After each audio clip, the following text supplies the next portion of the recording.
Sir, Sanjay Gaikwad आणखी एक वक्तव्य केलं तुमच्या खात्याशी संबंधित आहेत, पोलीस आहेत, ते जर नीट राहिले तर काहीच होऊ शकत नाही. त्यांनी शिवी वापरली आहे खरं. पोलिसांनी हरामखोरी सोडून दिली पाहिजे, राज्य सुतासारखं सरळ होईल एका मिनिटात. मला असं वाटतं की पोलिसांच्या बद्दल असं बोलणं योग्य नाही आहे आणि मी स्वतः शिंदे साहेबांना सांगणार आहे की त्यांना कडक समज द्या.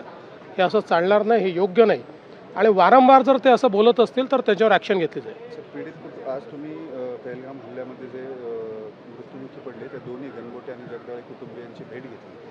काय बोलणं झालं तुमचं? फार काळ तुमच्याकडेही शब्द नव्हते, कुणाला फार दाखवले त्यांना मात्र, आणि अत्यंत हृदयद्रावक प्रसंग आहेत या दोन्ही. अतिशय भावूक अशा प्रकारचा हा प्रसंग होता.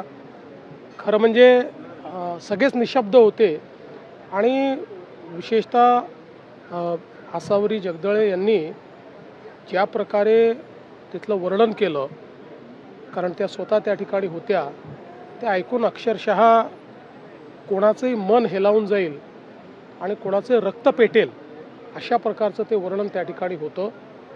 खरं म्हणजे गणबोटे आणि जगदळे या परिवारासोबत जे काही झालं आहे ते अनाकलनीय अशा प्रकारचं आहे आणि मला असं वाटतं की त्यांचा अनुभव त्यांचं ऐकल्यानंतर आतंकवादाशी लढण्याचा जो आपला निर्धार आहे तो अजून मजबूत झालेला आहे.